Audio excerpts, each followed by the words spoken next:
Hi, gorgeous. This is episode number 331, and the wonderful Holly Chantal is back on the show today. Hi, this is Holly Chantal, and you're listening to the Heart Cells podcast with Christine Schlonski. Enjoy. I'm so excited to have another conversation with Holly Chantal. Last time we talked about her story from 0 to 6 figures in only 18 months.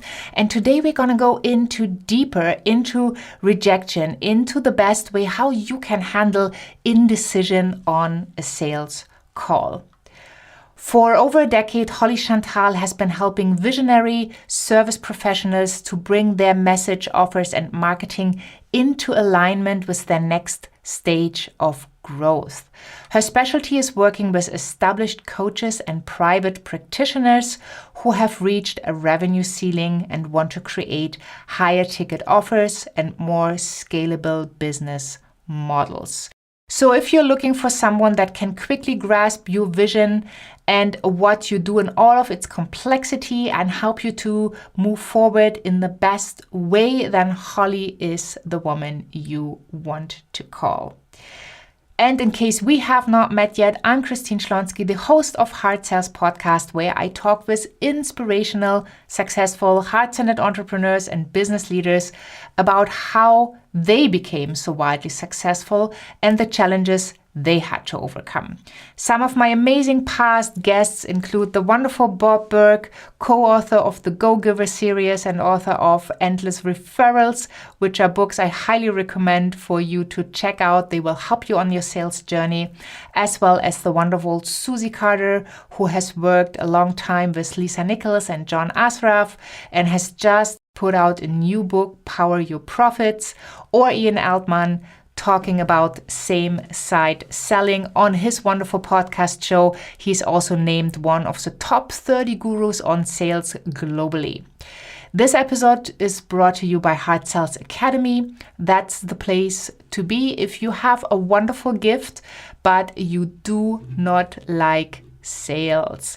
If you feel like sales is in your way of delivering your gift, sales just never feels good, then you want to check us out, have a sales assessment call so we can guide you on your next best step that you can take to sell with ease, grace, confidence while being authentic and also making more impact and revenue.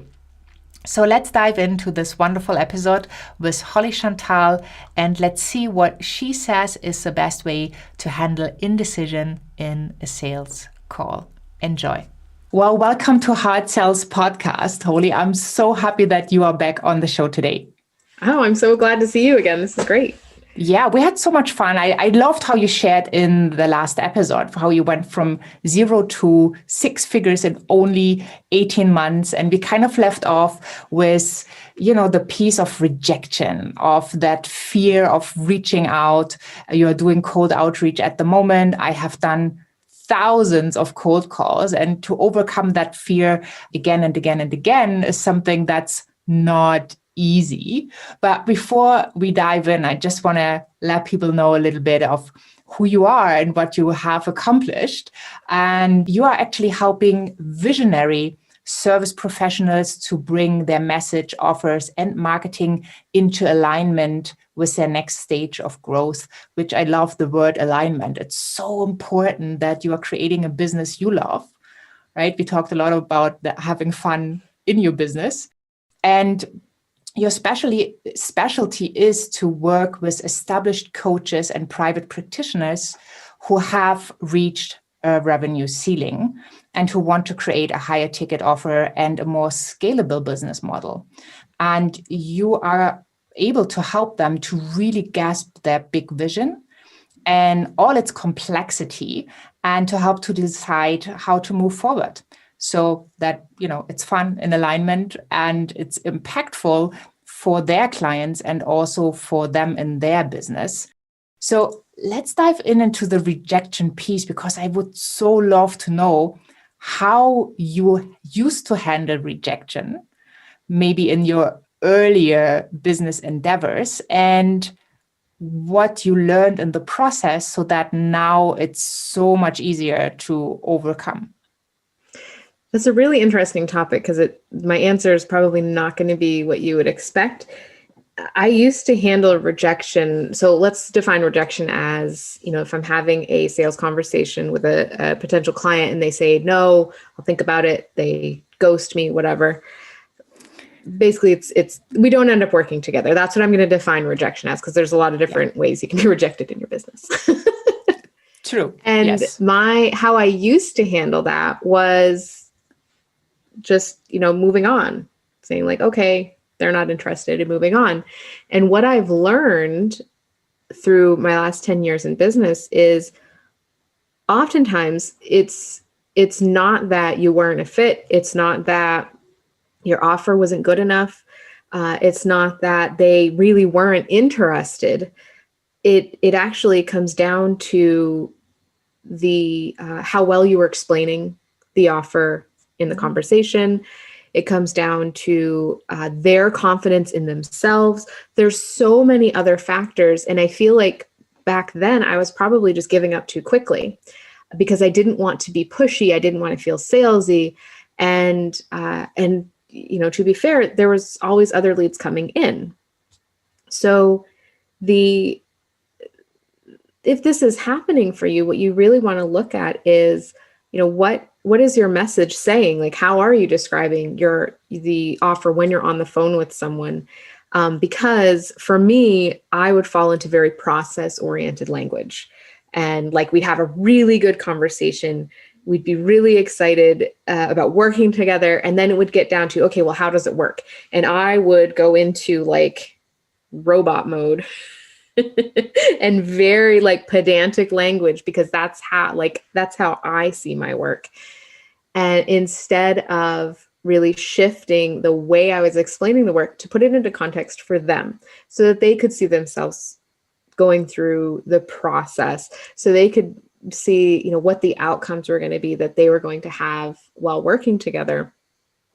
Because even though I was very confident in knowing that I could help them and being able to see like why they were having the challenges they were having, and knowing that I could fix those for them, essentially, unless I could adequately explain how that was going to work to them, it was asking for way too much trust up front for them to say yes. So it's basically like, yes, I know I can do it. You just need to trust me, hand me a few $1,000s and I'll make it happen. It's like, that's not going to happen. I would never buy from someone that like was asking for that much trust up front, because I would want to know, okay, like, what happens if we don't? What happens if we get on the phone and you really don't understand what I've been going through because we've only been talking to each other for 15 minutes? Like, those kinds of questions, you need to be able to answer those in the call, because those are all the things that are going through your prospect's head. So before, with rejection, I would just kind of let it go, move on. Now I dig a little bit deeper when I'm talking to prospects, and it's not in a pushy, salesy way. It's really in a understanding what's actually going on through their head. So if I feel like a shift in energy, I will ask them, it seems like you were really excited like 5 minutes ago. What happened? Mm-hmm. Where are you right now? What are you going through? What's going through your head? Are you feeling scared? Are you feeling excited? Like, what is happening? Are you just trying to figure something out? Like, what changed? And this starts a really interesting dialogue where we get to talk about it. And I come across as very casual anyway, so I don't have to worry about being perceived as salesy, because that's just not who I am. And if you're someone that's worried about coming across as salesy, chances are you're not, because that's not who you are. You wouldn't be asking yourself that question if you were someone that was really pushy. Yeah. So by having that open dialogue, it really shows your clients or your potential clients what it is like to work with you, and that you see the underlying, you can sense those underlying things that are going on and are asking the right questions to help them verbalize it, because oftentimes they don't know. So now rejection is a lot different. And I'm much more comfortable having those conversations, and which results in really better client relationships as you go on. Yeah, I love that, because I feel that people want to be heard, they want to be seen. And your job as a coach is to point out that something is off at the moment, when they shift energy, when they were excited, and now maybe right after you set the investment, they go like, oh. And that's something that can be handled because you know you can bring them results. Yeah, and oftentimes when you've told them the investment, for example, at that point they shift from, visualizing the work and everything they're going to have and everything, to all of a sudden, okay, how am I going to pay for this? And so they start calculating things in their mind, and their focus goes somewhere else. Essentially, it really has nothing to do with you. It's that their focus has now shifted from forward thinking to problem solving. And they get uncomfortable because they know you're sitting there waiting for an answer.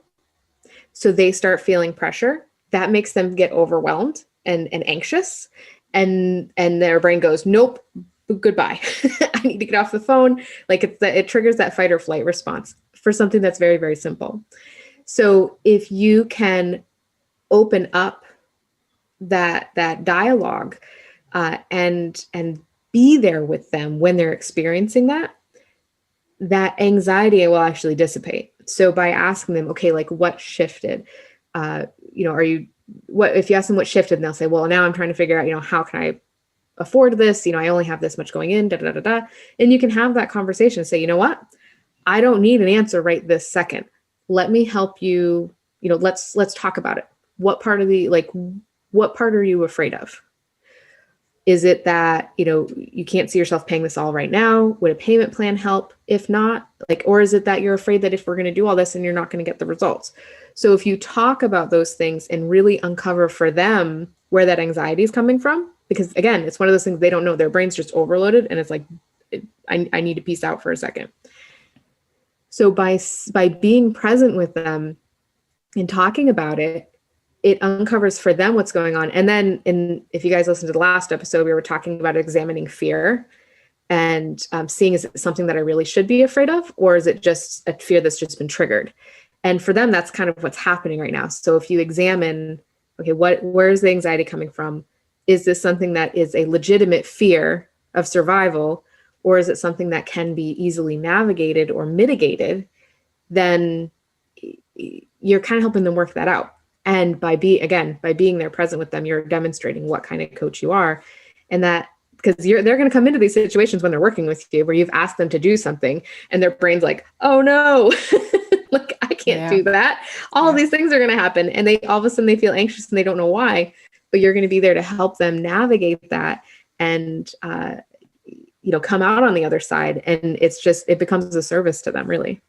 Yeah, I just love that, because if you're really mindful of how they shifted and, as you said, they're going from excitement into problem solving, into overwhelm, because now they're figuring out, like, where do I take that money from? And do you feel it's important to find out if they really want to work with you first? Or would you just go with the investment and then go into problem solving yourself? They do. You really do want to see, you will kind of know, or at least I do, when it's like they actually do want to work with you. But that is one of the first questions you should be asking before you go into problem solving, because it's not all about, how am I going to pay for something? If someone is legitimately going to struggle because of the investment, it might not be a good fit. Like, I never sell to someone that can't afford it, if that makes sense. If it's going to be between paying me and paying your mortgage, I had someone, I found out they weren't paying their child support. We stopped work. When I found that out, I was like, nope, like, this is not a good fit. Like, I need to feel confident that, because again, in the last episode, we were talking about, you make your decisions differently when you're in survival mode. And I cannot do my best work if you are in survival mode. So we need to, give you the pieces that you need to get to the point where you are comfortable making the investment. But anyway, a lot of times the investment question is not actually because they can't afford it. It comes from the, is this investment going to get me where I want? This feels like a lot of money right now. And I'm afraid of losing that by working with you and you're not delivering what you say. Sometimes what you say sounds too good to be true. And then it's again, just a trust thing. So again, by cracking that open and talking to them, you'll get down to like, what is the real issue here? And if it's an issue of, I'm not going to be able to pay my bills, well, there's your answer. But if it's an issue of trust or what happens if this doesn't work, then that's really a messaging thing. Either you just didn't, the way you described something just didn't land for them, or it's just you need to be able to mitigate that risk for them. And I've asked people before, like, what, you 100% want to do this. There's some fear here though. So what can I do to alleviate that fear? And they might say, if we get on a call, and I feel like you're not getting it, I want to stop. And I'm like, that's fine. Yeah. Like if we get on a call and we find that, maybe what you're talking about is more complex than I think it is, that's totally fair. We'll stop work. I'll give you your money back. That's fine. Never happened. It's never happened. But if that's what you need in order to feel confident and comfortable, I'm totally okay doing that. And that comes up maybe like 1 in 10 times where someone like needs that risk reversal. But I'm confident in my abilities and that I'm in talking to this person, I know that we're a good fit. I know that I'm going to be able to deliver what they want, that I'm okay putting a little trust in them because I'm also asking for them to put trust in me. So it becomes a two-way street. Yeah, totally. Yeah, I had that the other day. It was really interesting where a person said to me, I don't know if I am worth that investment to myself. Ooh. Yes, that was pretty powerful. And, I told her, well, that's a decision I can't make for you. Right. So she thought about it and then she signed up. But I thought that was really interesting that a person actually has these thoughts and says them out loud, because many people might think that in their or even subconsciously, they have never invested in themselves in that level. They don't see themselves as worthy enough because they haven't produced results. And I think when we realize that we just can make that invitation, and from that invitation, they have to decide if they are worth that kind of investment, that kind of importance they're giving themselves is not something you can handle for them. Right. Yeah. And I mean, really, the conversation is always about them deciding for themselves. Yeah. And so, yeah. And I think that that's another really important point when it comes to these sales conversations is to put that power in their hands where you're not trying to convince them of something. Like some coaches might react and say, you're totally worth it, and try to convince them of their worth, but that's not your role in this scenario. Now, if I'm working with a client and they're having self-doubt, worthiness, limiting beliefs, that kind of thing, like then that's something we work on because that's part of the coaching relationship. Totally. But it really, the sales conversation is all about them making the decision of how do they feel about the next steps. Yeah. Well, in rare occasions, right, when sometimes someone walks away because they just can't get over that hurdle, whatever that is. I don't know about you, but I feel really, really sad for them because I know it's about them and they're saying no to themselves. How do you deal with, I mean, do you feel that? And B, if so, how do you deal with those emotions? Because I keep thinking about those people and I feel really upset for them because they have denied that success to themselves. right? So I have a little confession. I get really attached to people when we have a sale, like when we have that strategy session. I get so like 10 steps ahead in what I see for them that it is so hard for me when they walk away. And so I used to get very disappointed in myself because I felt like I wasn't able to, it must be a communication issue on my part that they couldn't see what I see for them. And I see, and I love their work. I love what they're doing. Like, I want to work with them so bad. I never make the invitation unless I feel like that 100% in. And so what I've started to do is I kind of send them like a good, like, I set the intention for them that they are going to find the piece that they're missing, whether that be that internal belief shift, whether that be another coach that might be able to meet them on the level that they're looking for, like if there was a disconnect between us. But I just set the intention that they're going to find whatever the best next step is for them, so that they can continue on their journey, because I want all the good things for them. And I can see their potential, and I just might not be the next step to reaching that potential. They might need to take a different path, or maybe I'm someone that they'll run back into later. So I try to disconnect myself from it and, just let them, I don't know how spiritual are, but from an energetic level, like kind of give them that boost.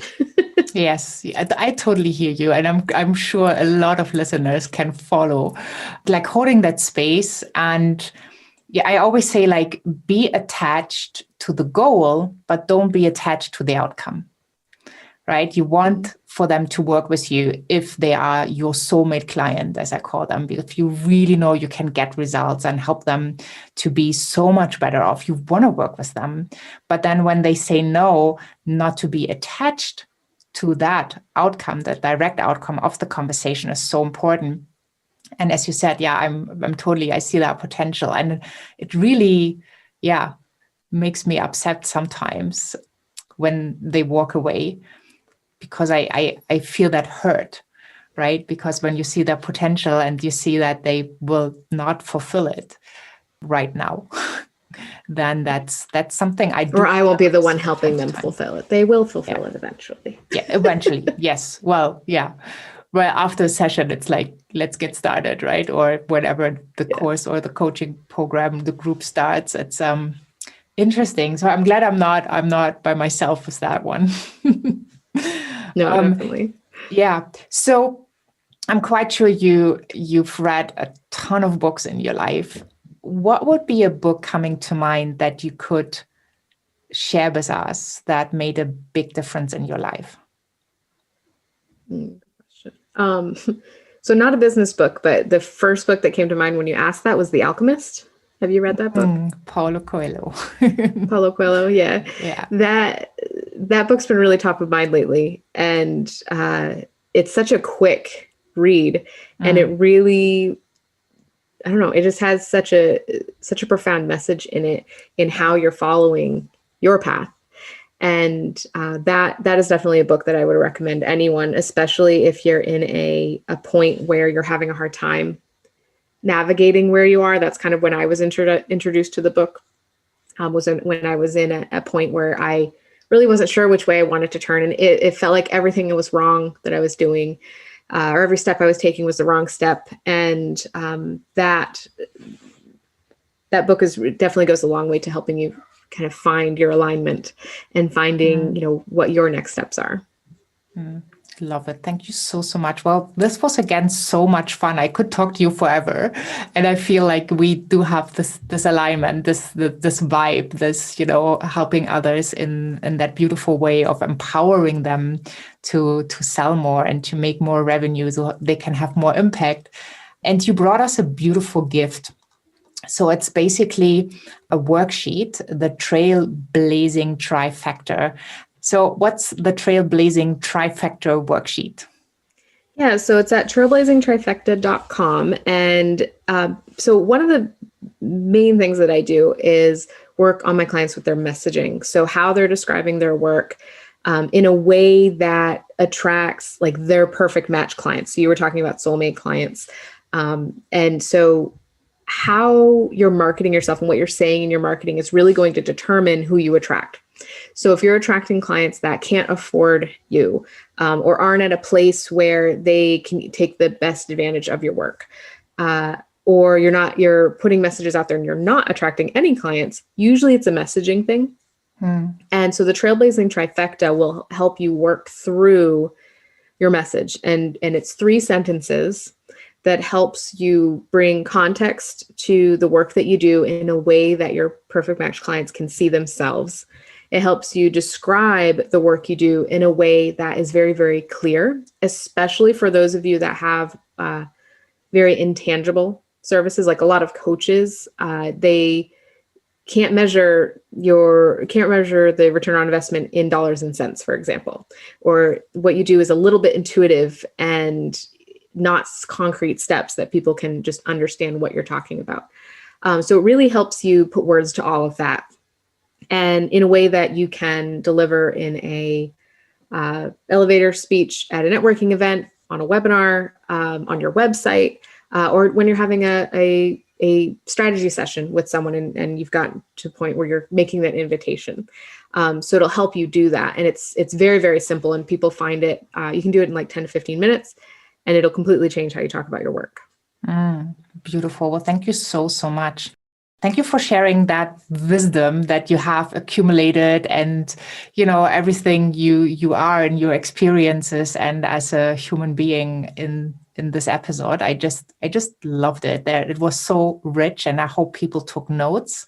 And I hope even more they take action and get themselves to the next level, because you obviously showed it can be done.